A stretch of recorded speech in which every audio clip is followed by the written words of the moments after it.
Hello guys, ઇન્ડોઆઈસમાં આપ સૌનું સ્વાગત છે. ફર્સ્ટ આર્ટિકલ ગ્લોબલ પ્રવાસી રિશ્તા પોર્ટલ એન્ડ મોબાઈલ એપ્લિકેશનના બારામાં છે.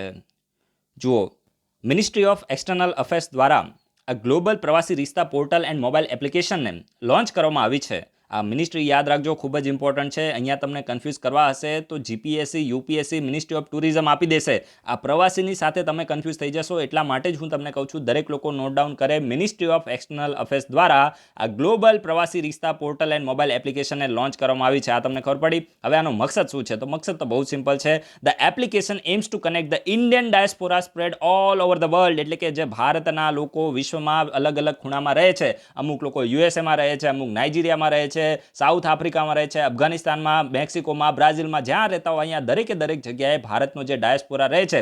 ડાયસ્પોરા એટલે તમે સમજો ને, ઇન્ડિયન ઓરિજિનના જે લોકો ફોરેનમાં જઈને સ્કેટર્ડ પોપ્યુલેશન છે, અલગ અલગ જગ્યાએ વસી રહ્યા છે, તો બધાને આપણે શું કહે છે? ઇન્ડિયન ડાયસ્પોરા કહે છે. જે લોકોનું ઓરિજિન ઇન્ડિયાનું છે પણ રહે છે બીજા દેશોની અંદર, તો એને ઇન્ડિયન ડાયસ્પોરા કહેવામાં આવે છે. તો આ બધી જે સ્કેટર્ડ પોપ્યુલેશન છે, લગભગ 3.12 કરોડ લોકો. વિચાર કરો, 3.12 કરોડ લોકો. અમુક દેશોની આટલી જનસંખ્યા નથી, ઓસ્ટ્રેલિયાની આટલી જનસંખ્યા નથી, એટલા લોકો તો ફોરેનની અંદર ભારતના રહે છે, સમજી ગયા? એટલે 3.12 કરોડ લોકો છે જે ઇન્ડિયન ડાયસ્પોરા છે, તો બધાને શું કરે છે? કનેક્ટ કરે છે. અને એક પ્રકારે 3-વે કમ્યુનિકેશન સિસ્ટમ છે. કઈ રીતે?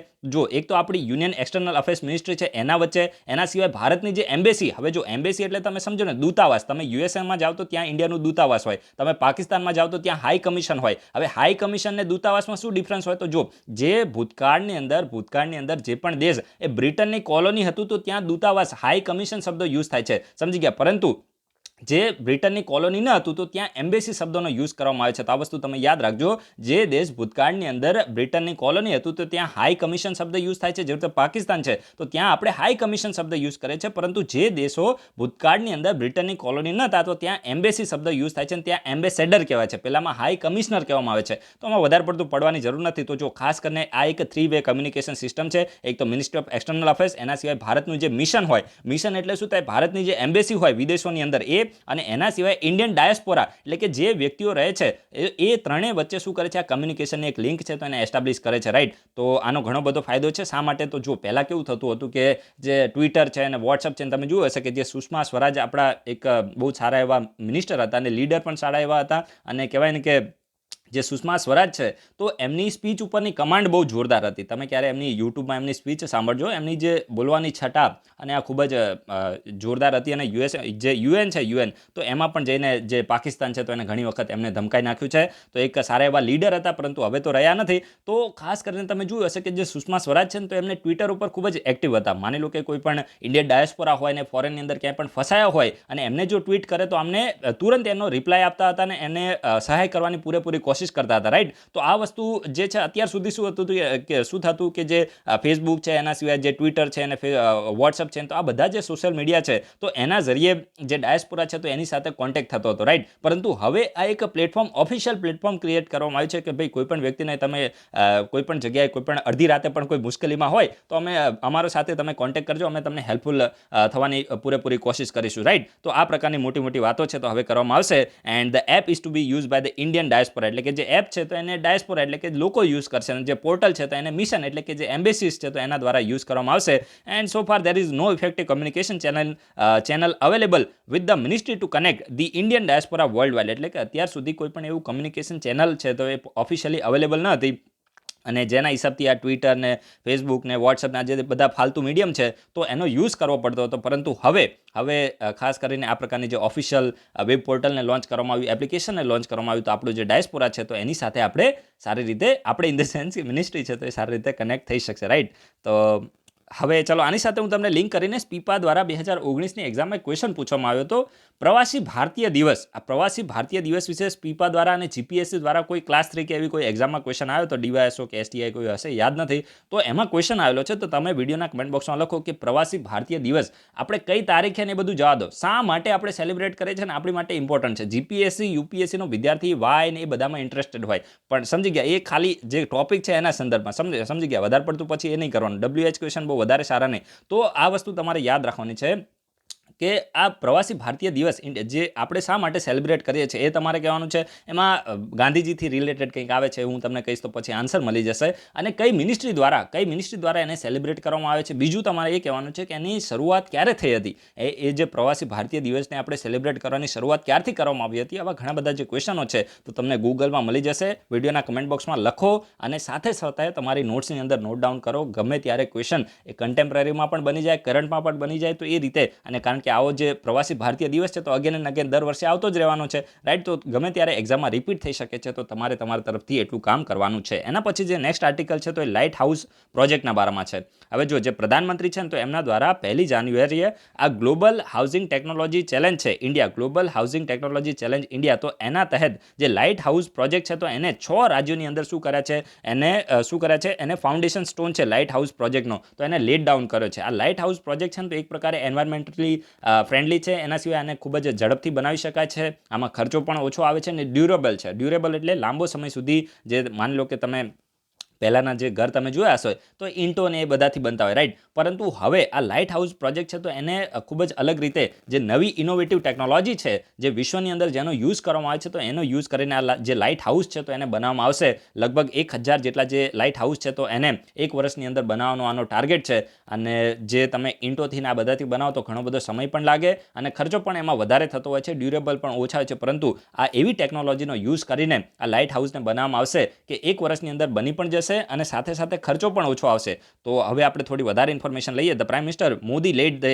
foundation stone of the lighthouse project under the global housing technology challenge India at 6 states across the 6 cities 1st January 2021. 6 sites, sorry 6 sites, right. એટલે કે 6 જગ્યાએ 6 રાજ્યોની અંદર આ સાઇટને બધું જવા દો. 6 રાજ્યોની અંદર આ જે લાઇટ હાઉસ પ્રોજેક્ટ છે તો એનો ફાઉન્ડેશન સ્ટોન છે તો એને પ્રધાનમંત્રી દ્વારા આ ગ્લોબલ હાઉસિંગ ટેકનોલોજી ચેલેન્જના તહેત શું કરવામાં આવ્યું છે, ફાઉન્ડેશન સ્ટોનને લેટ ડાઉન કરવામાં આવે છે. The lighthouse project showcases the best new age alternative the global technologies and materials and processes in the construction sector. એટલે આ કહેવા શું માંગે છે કે જે લાઇટ હાઉસ પ્રોજેક્ટ છે ને તો એ કન્સ્ટ્રક્શન સેક્ટર એટલે કે આપણું જે બાંધકામનું જે સેક્ટર છે તો એની અંદર શું કરે છે કે જે નવી ગ્લોબલ ટેકનોલોજીઝ, ઓલ્ટરનેટિવ ઇનોવેટિવ ટેકનોલોજીસ છે, એના સિવાય જે મટીરિયલ છે, એના સિવાય ઘર બનાવવાની જે પ્રોસેસ છે તો એને શોકેસ કરે છે આ light house project, right. And they are being constructed under the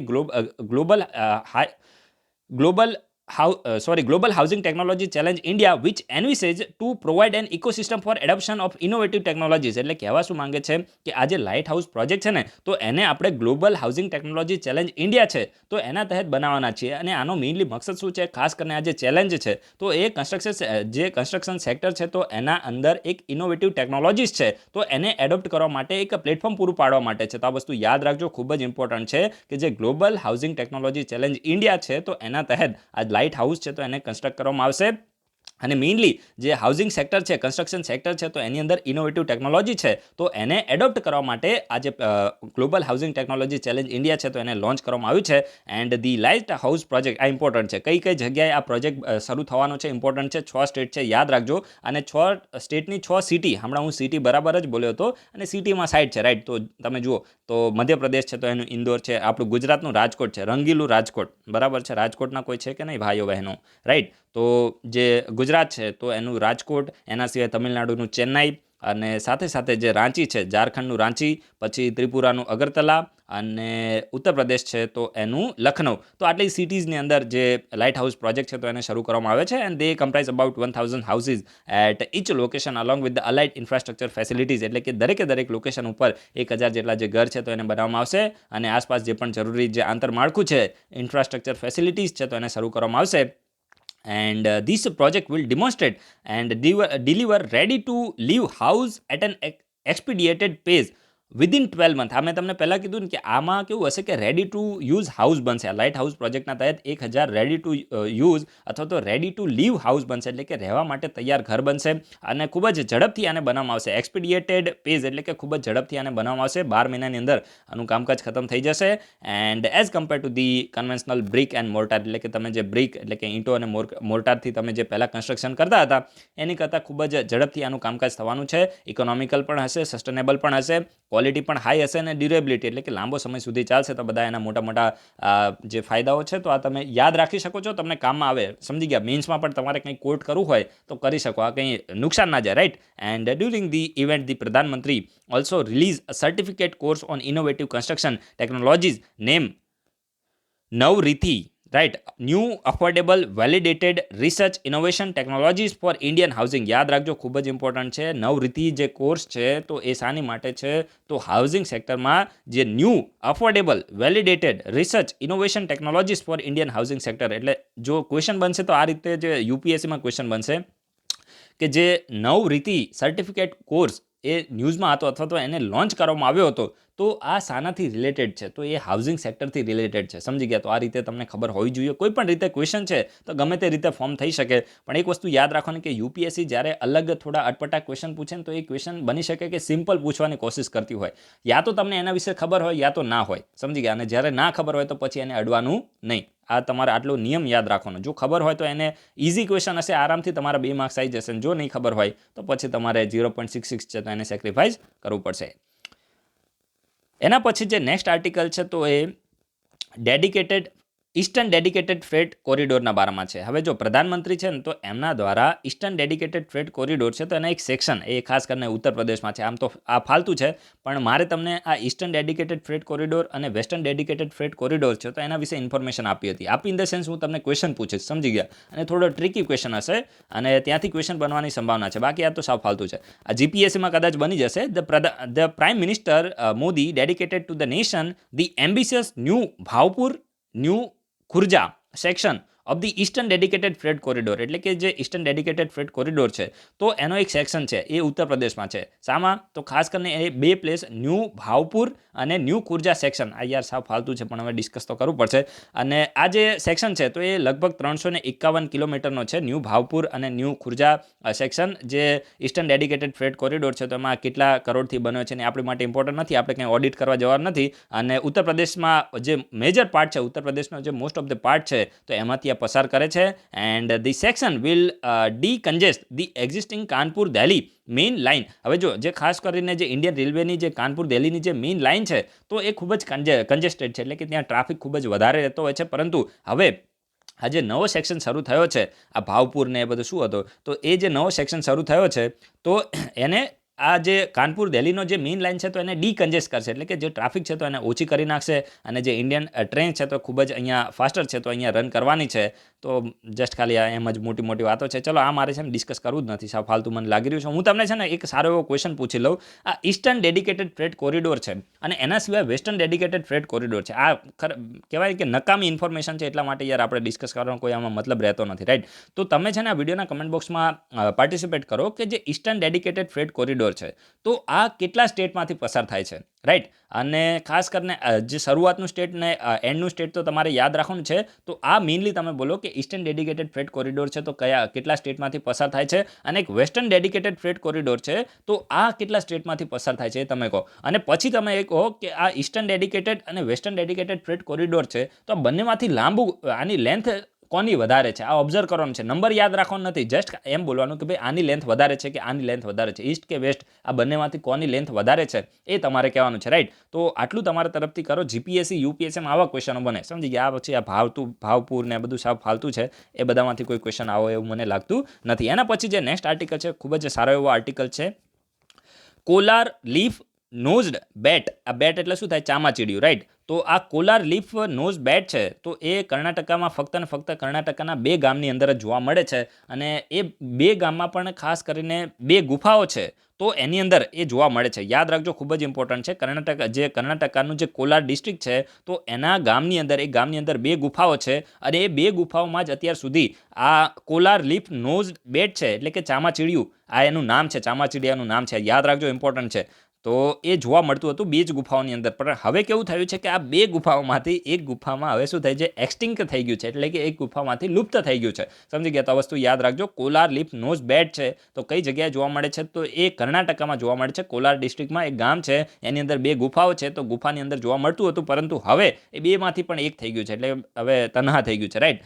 and the bat recently become extinct in one of the caves and Karnataka government is currently trying to save the remaining bats, અને જે કર્ણાટકાની સરકાર છે તો બાકીના જે પણ બેટ્સ રહ્યા છે ચામાચીડિયા, તો એ મતલબ આ કોલાર લીફ નોઝ બેટના, તો એને બચાવવાનું જે કર્ણાટકાની સરકાર છે તો કોશિશ કરી રહી છે. તો ભાઈ એમાં અમે શું કરીએ? The collared leaf nosed bats have been listed under the critically endangered category. આ ઇમ્પોર્ટન્ટ છે આપણી માટે, આ ઇમ્પોર્ટન્ટ છે ભાઈ, અમને બીજાથી કોઈ મતલબ જ નથી. આપણી માટે અહીંયાથી ક્વેશ્ચન બને તો આને પણ ધ્યાન રાખો. હવે ક્વેશ્ચન ક્યાંથી બનશે? તો અહીંયાથી બનશે. કેટલા ગામમાં કઈ ગુફામાં મળે છે ને બધું ના હોય, ક્વેશ્ચન અહીંયાથી બને. કોલાર લીફ નોઝ બેટ છે તો કર્ણાટકામાં જોવા મળે છે, રાઈટ? અહીંયાથી એક ક્વેશ્ચન બનશે, બીજે ક્યાંય જોવા મળતું નથી, એટલે કે એન્ડેમિક થઈ ગયું. બીજું કે આ ક્રિટિકલી એન્ડેન્જર્ડ છે, એટલે કે આયુષ્યન જે રેડ લિસ્ટની કેટેગરી છે તો એમાં ક્રિટિકલી એન્ડેન્જર્ડ છે. તો આ તમને ખબર પડી, ક્વેશ્ચન અહીંયાથી બને. અને આ ઇમ્પોર્ટન્ટ સ્ટેટમેન્ટ છે ભાઈ, કે જે કોલાર લીફ નોઝ બેટ છે તો એ કોઈ પણ ઇન્ડિયન એક્ટમાં પ્રોટેક્ટેડ નથી. ઇન જનરલ તમે જુઓ ને તો આયુષ્યનમાં એ રેડ લિસ્ટમાં હોય તો સાથે સાથે વાઇલ્ડ લાઇફ પ્રોટેક્શન એક્ટમાં પણ હોય છે, અથવા તો સાઇટ્સમાં પણ હોય છે. આ સાઇટ્સ તો ઇન્ટરનેશનલ થઈ જાય, પરંતુ આ જે કોલાર લીફ નોઝ બેટ છે તો એ કોઈ પણ ઇન્ડિયન એક્ટમાં એ પ્રોટેક્ટેડ નથી. આ તમે યાદ રાખજો. એટલે કે આપણે જેમ તમે જોયું હશે કે જે WPA એક્ટ છે 1972નો, તો એના શેડ્યુલ 1માં હોય, શેડ્યુલ 2માં, શેડ્યુલ 3માં, શેડ્યુલ 6 સુધી હોય, પણ એ અહીંયા આવતું નથી. આ વસ્તુ તમે યાદ રાખજો. કોલાર લીફ બેટ છે તો એ કોઈ પણ ઇન્ડિયન એક્ટથી પ્રોટેક્ટેડ નથી.